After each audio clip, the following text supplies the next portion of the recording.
All right, let's get to the New Orleans Saints there, Nick. And I really think like they've got a chance in these last 7 games. When you look at who they've got coming up, when you look at where the other teams are as far as their injury report, who they have available. Now, with me saying that, look, I'm a meathead. I want to win football games. And so, like, I want them to go 4-3 in the next 7 because I think they can. But if you're a Saints fan, what should you want? Like, should you want a better draft pick? Should you want some wins to create continuity with the new staff and moving forward and create some momentum? Like, where do you think most Saints fans are in these final 7 games?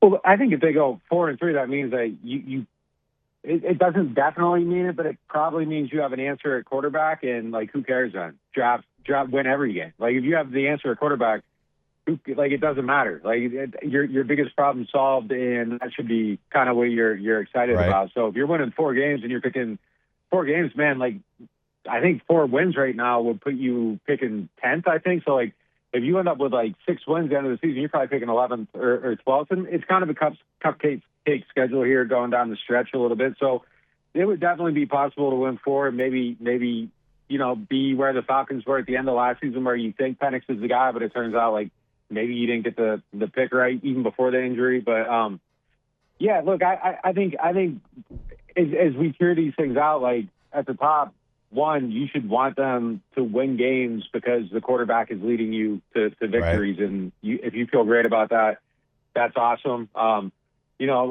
think going down a little bit, like it's worse if you win games and you're at the end of the season and you're like, man, I don't know.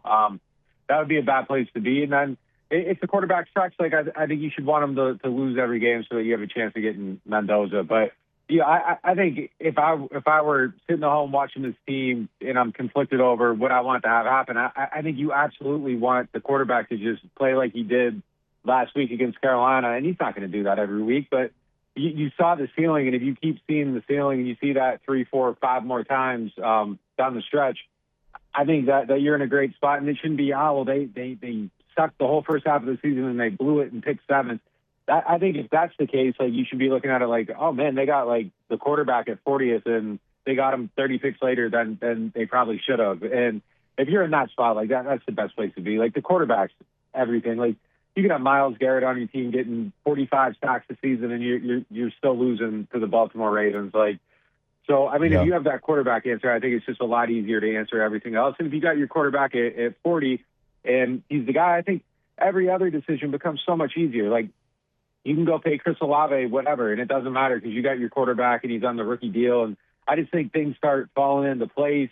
You aren't, possibly still teetering on the edge of, like, if you don't have the QB now, like, what's to say that you're getting them in the next draft? Like, you look at Bryce Young, he's number 1 pick. Like, he ain't the answer. So if you have it in-house, man, it just becomes so much easier. So I think that's what Saints fans should want, is to win games because of the quarterback. Dang, dude. Bryce Young threw for 440 last game. Easy. I think he also said if your quarterback shucks, then you get a high pick. Yeah, you did. I did not. All right, let's talk about a team that doesn't have their quarterback this week, which is the Atlanta Falcons. Michael Penix being reported that he will be out the remainder of the season. We got Kirk Thuggins coming to town. So we were kind of talking about on the show earlier today, and talking about, I don't know, man. I don't know if I think the Saints probably would have rather see Penix than Kirk Cousins, even though he's coming off of course, an Achilles injury and all that stuff. But what do you make of Kirk stepping in and leading the Falcons this week? I'm glad you said that, because I texted Triplet yesterday. I'm like, man, like, is this good for them or not? Right. Like, I don't know. Like, I kind of just think Penix is not great. Like, he just hasn't. Like, I think he has moments. I think he obviously has great traits, but it just hasn't really come together, and their offense just kind of feels limited, and they aren't winning a lot of games. And I know, like, the exposures that the Cousins haven't been necessarily great last year. That, he looked kind of off coming back from the injury, but he's like, a full year removed from that. Coming off the bench, he didn't look great, but like, maybe with a full week of prep, like maybe they have a higher ceiling.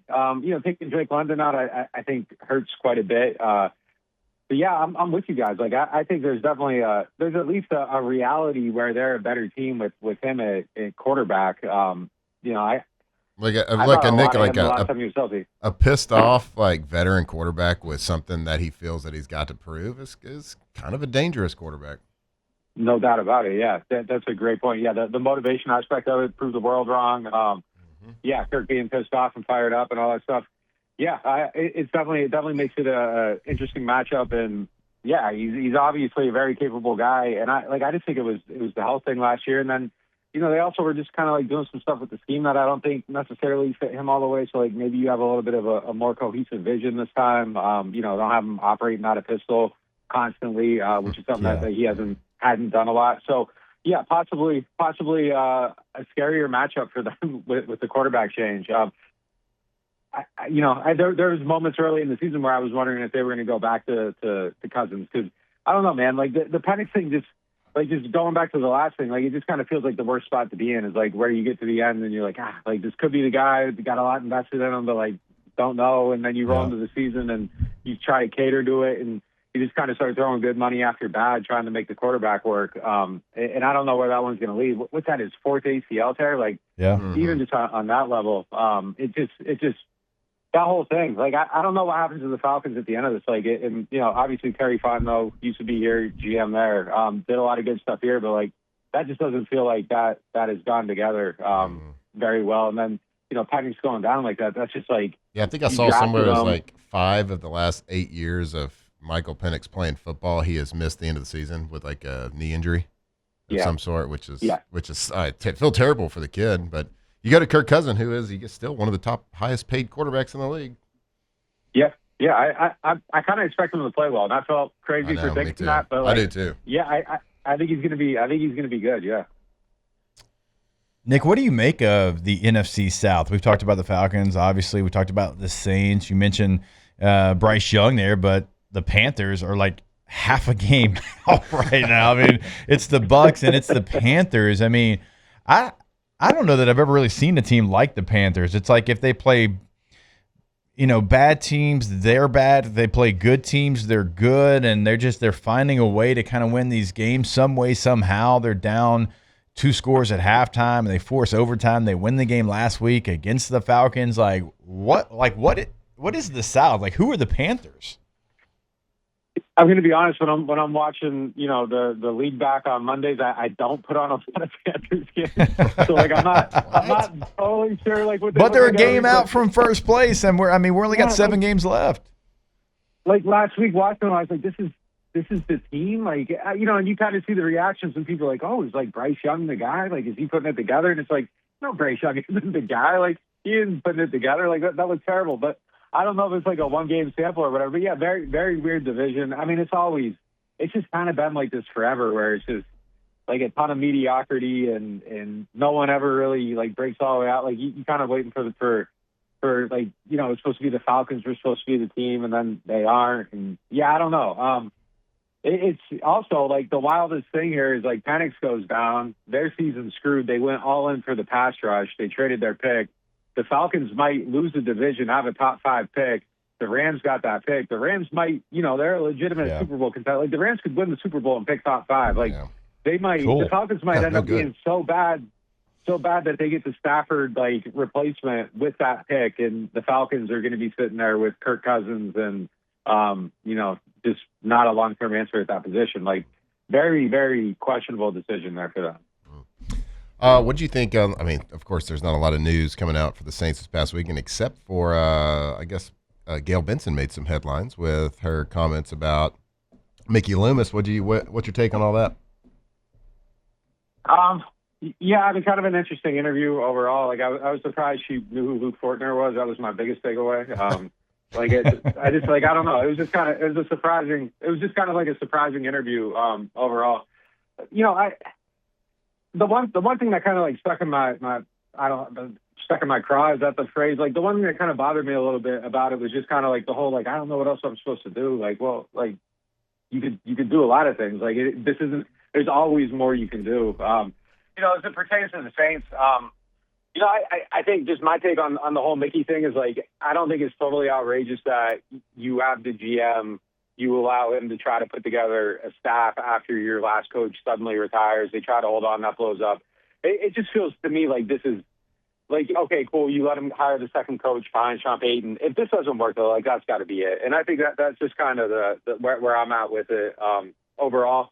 I thought some of the messaging there was weird. I thought the timing of it was a little bit weird too. Like you're coming off a good performance by your rookie quarterback, and then like you do this interview during a bye week, and then it's just like everyone's just sitting with it for a whole week, and like we're talking about it today, like it was a week ago, because there wasn't a game and the story hasn't changed, and like it's just sitting there. So just like I was surprised that she did it. I will say that credit to her for coming out and saying something at least, and like not just sitting there in silence and letting people fill in the gaps. Like, it's kind of a no-win situation in that way. Cause like, you can't come out and be like, I hate everybody and these people all stay like, so if you're going to talk, like you kind of got to give support of everything. But yeah, I mean, like it just felt like, I don't know. I just don't know what to think of it. Like, I don't know what to make of any of it. Like we're figuring out how this stuff like operates overall. Like, I don't know, like, how she acts, where she's going to act until you see it. The firing of Willie Green, the firing of Dennis Allen shows at least that, like, they will make moves when things are bad. So it's like, I just want to see, like, the right actions where they make sense, when they make sense. And the messaging can be, whatever it is. And that would be where I'm at with kind of where this is at. Like, if you get to the end of this and it doesn't work, like, I think you just objectively have to move on. Like, you don't get to do a fourth regime if the last two failed. So, when push comes to shove, like that's what I would want to see. What she says today doesn't really like move the needle for me. But, I felt like it was a no-win situation, and that's just like, what more can I do? Was just like, well, that kind of seems like a weird thing to say. All right, there he is, our guy, Nick Underhill. neworleans.football is the site. Go sign up. Go check him out. All the latest and greatest with the New Orleans Saints. Nicholas, we appreciate the time as always, sir. Yeah, thanks for having me.